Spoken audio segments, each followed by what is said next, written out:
itu biasanya lebih lama ya daripada problem based learning.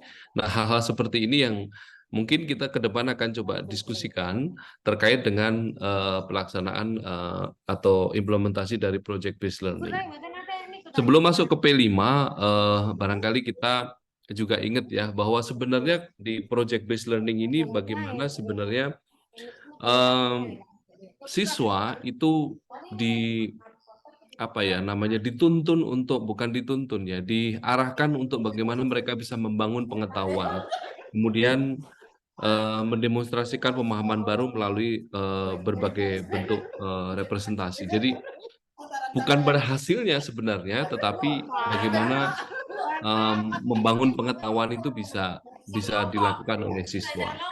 Nah, tentu kalau fase-fasenya ya bisa dimulai dari proses. Nah, biasanya yang paling awal adalah bagaimana guru memberikan apa ya satu tema, satu pertanyaan yang merangsang mereka untuk bisa berpikir tingkat tinggi. Nah, ini penting. Nah, selanjutnya tentu biasanya dibikin kelompok, kemudian ada merencanakan pastinya karena proyek ya, kemudian menyusun jadwal, memantau siswa di kemajuan proyek dan seterusnya sampai pada tahap penilaian hasil dan evaluasi. Nah, ini barangkali yang menjadi fase-fase dalam project based learning. Saya tadi juga di awal ketika masuk ke Zoom ini ditampilkan juga video bagaimana kalau belajar sendiri itu kayaknya sulit gitu ya, tapi begitu mereka bersama teman-temannya mereka bisa menemukan sesuatu yang luar biasa. Nah, itu kira-kira ya awalan yang kemudian bisa saya ini sedang berikan. direkam. Nah, terkait dengan project based learning, Mengerti? Mbak Wiwi, saya bisa dikasih akses untuk bisa share screen barangkali. Jadi pemerintah itu sekarang mengalokasikan 20-30% di kurikulum Merdeka. Mungkin teman-teman semua atau Bapak Ibu juga sudah implementasi ya kurikulum Merdeka ini. Di waktu tersebut itu digunakan penuh untuk kegiatan proyek. Izin Mbak Wiwi, saya bisa dapat akses untuk share screen.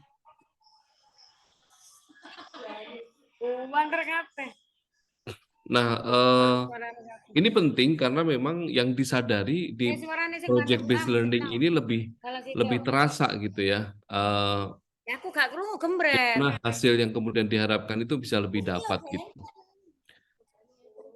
Mohon maaf, jadi saya kebetulan dari SMA Lab School Jakarta, jadi dan kami memulai kegiatan atau kurikulum Merdeka sudah dari 2021 karena di dalam jaringan sekolah penggerak.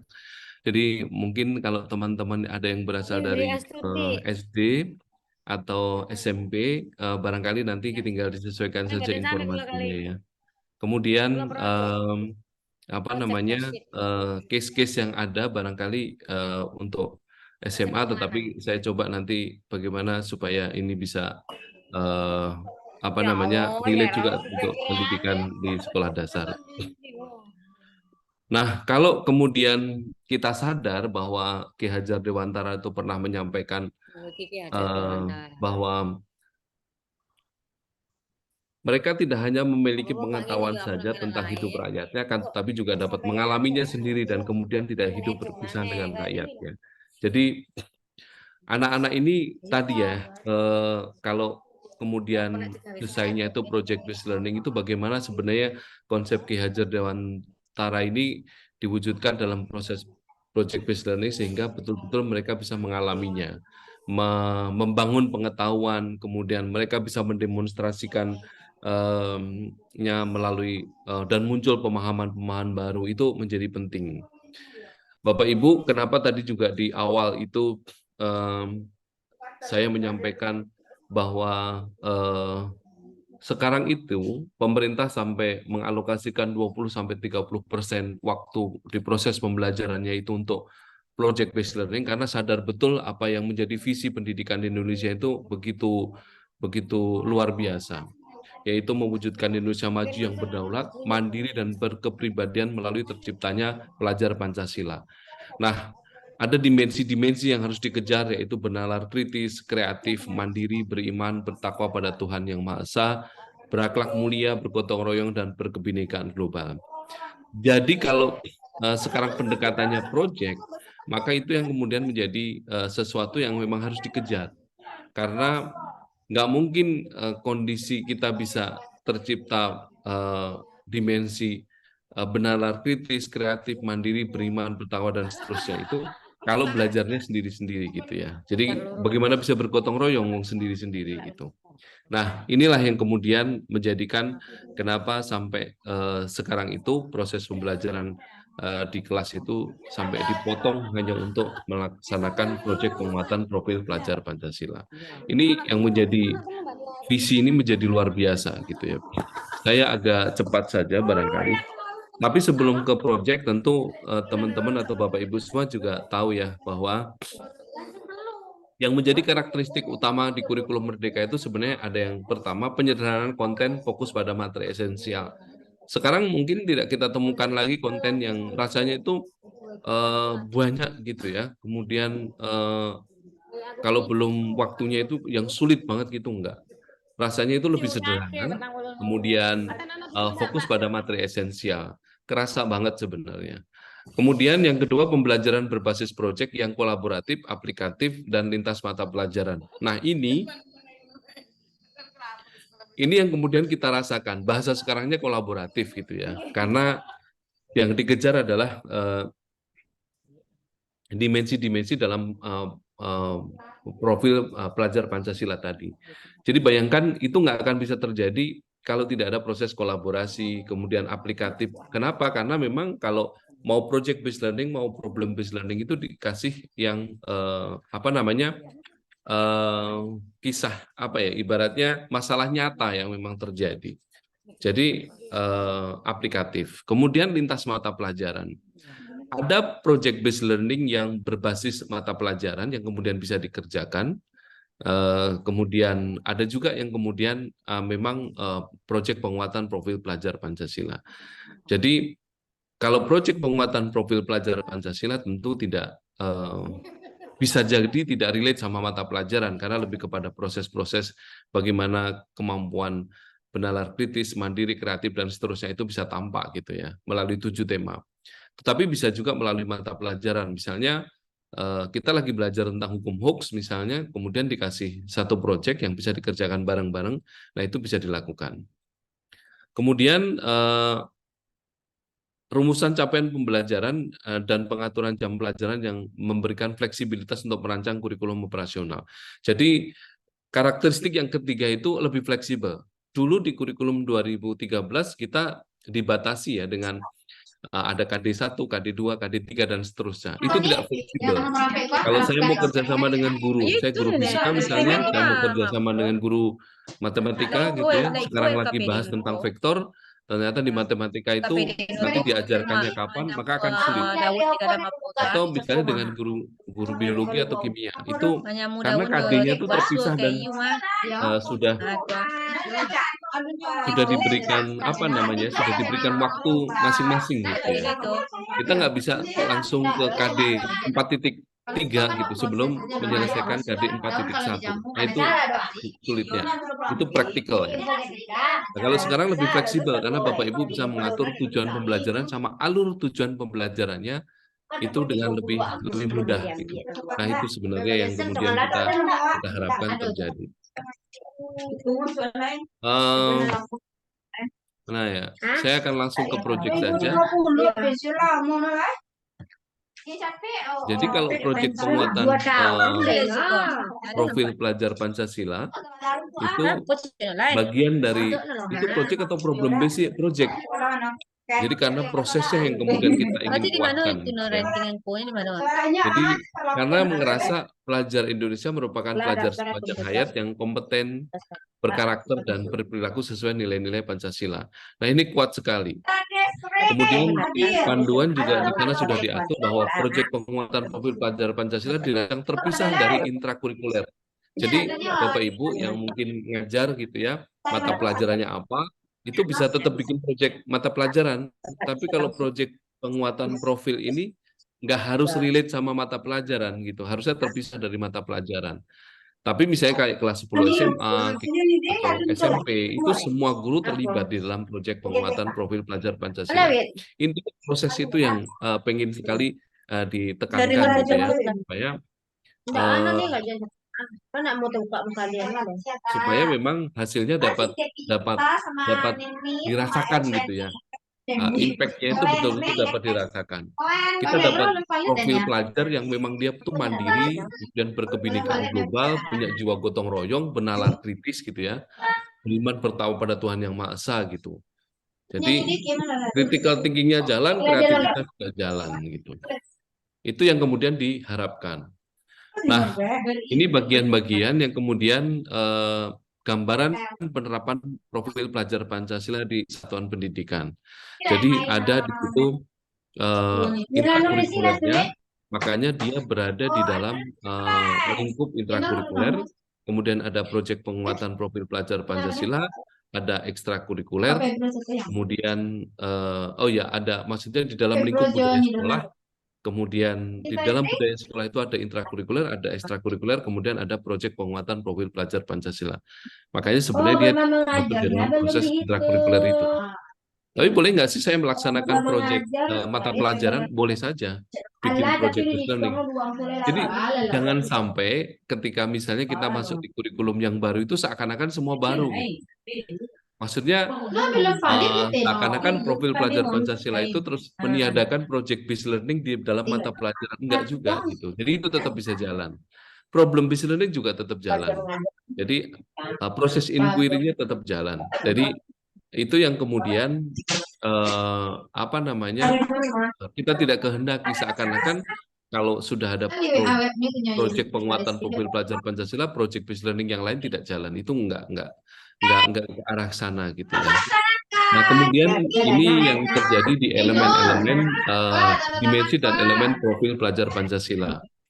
Jadi Bapak Ibu, teman-teman semua, di dalam beriman bertakwa pada Tuhan Yang Maha Esa dan berakhlak mulia itu ada elemen akhlak beragama, akhlak pribadi, dan seterusnya. Di dalam bergotong royong itu ada elemen kolaborasi, kepedulian, berbagi. Memang dalam satu pelaksanaan proyek kita tidak disarankan untuk kemudian mengambil lebih banyak dimensi gitu, karena khawatirnya akan kesulitan. Tapi kalau kemudian dalam proses pelaksanaan proyek itu dirasakan mampu, ya nggak apa-apa. Tapi sarannya biasa 1 atau 2 dimensi saja. Jadi jangan sampai dalam mengerjakan satu proyek itu lebih dari 2 dimensi, karena nanti yang akan diukur banyak banget gitu ya. 1 dimensi saja sudah banyak elemen, apalagi kalau 2 dimensi, apalagi kalau lebih gitu ya. Tapi kalau 2 dimensi rasanya masih oke. Itu saran. Jadi ini dimensi dan elemen di dalam profil pelajar Pancasila. Jadi mungkin proyek sekarang kita misalnya ambil berkebinekaan global. Berkebinekaan global itu apa sih yang kemudian kita ingin tonjolkan? Oh, berkebinekaan global. Maaf, kearifan lokal. Maaf, kearifan lokal. Kita akan ambil apa gitu ya. Oh, di kearifan lokal ini kita akan ambil dimensinya mungkin bergotong royong dan mandiri misalnya. Itu bisa. Atau bergotong royong saja juga cukup, juga bisa gitu ya. Walaupun hampir di semua proyek itu dimensi-dimensi ini bisa muncul. Nah, ini prinsipnya jadi holistik, kemudian kontekstual, berpusat pada peserta didik, kemudian eksploratif. Semua proyek project based learning itu berpusat pada peserta didik. Problem based learning juga berpusat pada peserta didik.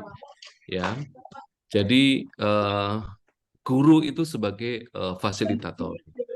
Jadi kesamaannya project based learning sama problem based learning tentu dimulai dengan mengidentifikasi masalah atau situasi yang mengarahkan pada konteks studi atau apa yang akan dicapai begitu ya. Kemudian penekanan aplikasi otentik pada konten dan keterampilan. Kemudian membangun keterampilan abad 21 kalau yang ini, kalau sekarang tentu saja keterampilan abad 21 itu bisa diganti dengan membangun apa namanya keterampilan yang ada di profil pelajar Pancasila.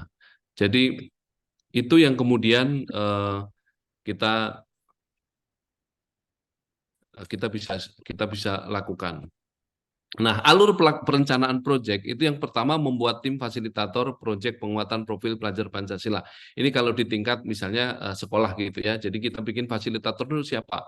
Kemudian mengidentifikasi tingkat kesiapan satuan pendidikan, kemudian merancang dimensi tema, alokasi waktu proyek penguatan profil pelajar Pancasila, kemudian menyusun modul proyek. Nah, ini penting ya untuk kemudian kita bisa lakukan. Kemudian merancang strategi pelaporan hasil proyeknya. Jadi kalau project based learning itu terakhir juga sampai kepada proses pelaporan dan kemudian evaluasi. Jadi kalau dari proses-proses ini harusnya sudah bisa dilakukan. Ini di tingkat satuan pendidikan. Kalau di tingkat guru mata pelajaran sudah masuk ke proses alur perencanaannya, tentu saja menentukan apa yang menjadi tema proyeknya, kemudian menentukan merancang dimensinya, kemudian alokasi waktu proyek, bikin timeline gitu ya. Itu yang poin 3 itulah yang kemudian terjadi di sudah masuk kepada tim gitu. Tapi kalau di satuan pendidikan tentu bikin tim dulu, kemudian mengidentifikasi tingkat kesiapan satuan pendidikannya. Nah, yang poin 3 itulah yang dilaksanakan di dalam memfasilitasi proyek penguatan profil pelajar Pancasila. Nah, bagaimana membentuk tim fasilitator proyek penguatan profil pelajar Pancasila, yaitu dengan misalnya jumlah peserta didik dalam satu satuan pendidikan ada berapa sih, kemudian gurunya ada berapa.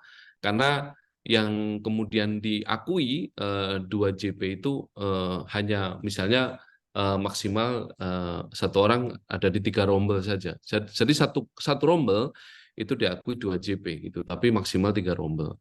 Kemudian banyaknya tema yang dipilih dalam 1 tahun pelajaran, misalnya satu tahun di kelas 10 SMA itu minimal 3 proyek dilakukan, proyek penguatan profil pelajar Pancasila. Kemudian kita bisa bagi itu tema mana yang kemudian kita akan ambil. Kemudian jumlah jam mengajar pendidik yang belum terpenuhi atau dialihkan untuk proyek. Jadi ada juga kadang-kadang kita melihat ada teman-teman yang masih kekurangan jam, mending jadi koordinator proyek gitu. Kemudian pertimbangan lain sesuai dengan kebutuhan masing-masing. Nah, ketika mengidentifikasi tingkat kesiapan setelah membuat tim, tadi itu bisa dilakukan.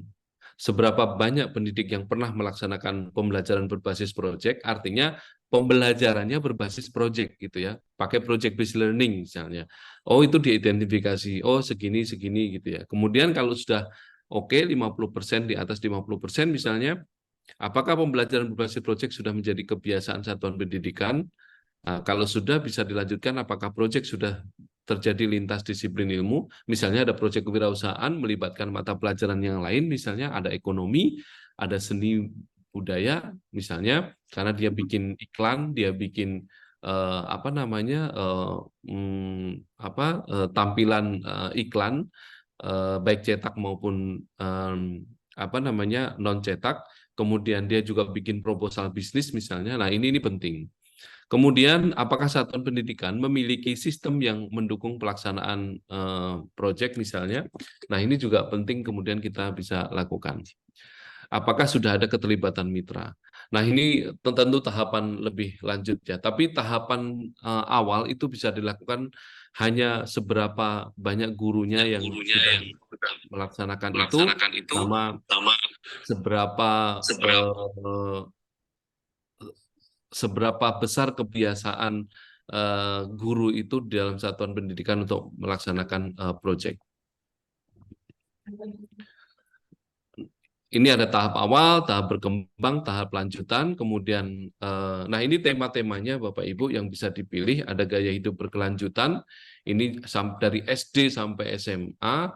Kalau saya biasanya mengambil situasi di Jakarta, itu Jakarta ibu kota tercinta, itu bisa dilihat dari kulinernya, dari budayanya, dari apa namanya tempat-tempat bersejarahnya gitu ya. Kemudian mungkin juga bikin liputan anak-anak riset tentang hal-hal yang menarik di Jakarta, kearifan lokal gitu ya, misalnya di Jakarta itu di mana misalnya di apa namanya di Setu Babakan gitu misalnya itu dilihat bisa seperti itu. Bhinneka Tunggal Ika misalnya menangkap isu-isu atau masalah keberagaman di lingkungan sekitar atau mengeksplorasi pemecahannya. Bangunlah jiwa dan raganya itu misalnya tentang bullying misalnya itu juga bisa dilakukan. Jadi kalau di SMA ya 1 tahun di kelas 10 hanya minimal 3 proyek gitu ya. Kemudian rekayasa dan teknologi. Nah, kewirausahaan. Nah, ini waktu-waktunya. Bapak Ibu bisa melaksanakan proyek penguatan profil pelajar Pancasila itu di akhir minggu. Kalau di Jakarta kan hanya sampai Jumat ya belajarnya itu bisa Jumatnya itu full project atau di akhir masa pembelajaran gitu ya. Kalau kami mengambilnya di akhir masa pembelajaran, di akhir hari. Jadi misalnya sehari itu ada 10 jam pelajaran, maka jam ke-9, 10 itu digunakan untuk proyek. Nah, Bapak Ibu bisa mengatur seperti itu. Atau di blok, misalnya 3 minggu itu full belajar tanpa proyek, nanti kemudian ini. Cuman Bapak Ibu memang harus dipertimbangkan betul, karena proyek itu biasanya karakteristiknya kan butuh waktu lebih lama. Jadi kalau di blok di satu waktu gitu hanya 2 minggu itu, khawatirnya memang jadi tidak dapat gitu ya. Karena kita kan melihatnya itu proses sebenarnya. Proses bagaimana dia berkolaborasi, bagaimana dia berinteraksi satu dengan lainnya, kemudian dapat dimensi yang kemudian kita inginkan sebenarnya. Kemudian menyusun modul project. Jadi jangan lupa setiap project itu harus kita bikin modulnya juga gitu ya. Jadi bisa mengadaptasi modul yang sudah ada atau membuat modul secara mandiri. Jadi setiap project kita biasanya siapkan modulnya. Kemudian ini kalau mau bikin modul ya, jadi ada profil modul, ada tujuannya, ada aktivitasnya seperti apa, termasuk kita bikin timeline, kemudian asesmennya akan seperti apa gitu. Kalau ini kan sebenarnya asesmennya lebih ke deskriptif ya. Jadi mulai berkembang, berkembang sesuai harapan gitu, sampai ke sangat berkembang gitu. Ini kalau mau pilih elemen ya Bapak Ibu ya. Jadi pilih elemen dan sub-elemen project paling relevan. Jadi pertama paling relevan itu yang paling enak. Kemudian kan sesuaikan dengan fase perkembangan sub-elemen. Jadi yang terjadi di sekolah A kadang-kadang tidak bisa dilaksanakan begitu saja di sekolah B. Sehingga karakteristik satuan pendidikan itu menjadi penting untuk kemudian mendasari bagaimana kita memilih project. Nah, ini pemetaan elemen dan pemetaan sub-elemen, dimensi elemen dan sub-elemen. Kita sudah buat seperti ini. Jadi kalau akhlak beragama misalnya, sub-elemennya itu mengenal dan mencintai Tuhan Yang Maha Esa, dan seterusnya. Ini kita sudah coba buat juga alur aktivitasnya. Jadi menemukan, kemudian membayangkan, melakukan, membagikan. Ini apa yang kemudian menjadi dasar pendidik sebagai di sini sebagai fasilitator yang menggunakan struktur aktivitas yang disepakati bersama. Jadi ini yang harus disepakati bersama. Kemudian ini bentuk asesmennya, ada asesmen formatif, kemudian ada asesmen sumatif yang kemudian harus dilakukan dalam proyek penguatan profil pelajar Pancasila. Karena di akhir proyek, guru harus mencoba untuk bisa mendeskripsikan dalam hal ini kemampuan apa yang kemudian sudah tampak di dalam pelaksanaan sepanjang mengerjakan proyek bersama teman-temannya itu. Makanya biasanya kalau di kami, wali kelas itu terlibat mengelola proyeknya, kemudian didampingi oleh guru yang kemudian terlibat di dalam proyek ini. Kemudian misalnya ini ada temanya kewirausahaan, kemudian topiknya kemasan produk makanan lokal gitu ya. Nah, dimensi yang diambil cukup banyak nih, ada 3. Ada gotong royong, bernalar kritis, kreatif. Nah, kemudian diambillah sub-elemen yang pengen betul-betul disasar. Kalau di sini kan masih cukup banyak nih sub-elemennya. Tadi ada mandiri, kemudian ada gotong royong, ada kerjasama, dan seterusnya, kolaborasi kebetulan. Nah, di sini sudah lebih sedikit. kolaborasi, kepedulian, dan berbagi, kemudian memperoleh. Nah, ini dulu yang harus kita selesaikan. Harus kita selesaikan. Kemudian asesmen formatif awalnya apa? Ingat ya, formatif itu adalah untuk proses perbaikan dan lain-lain.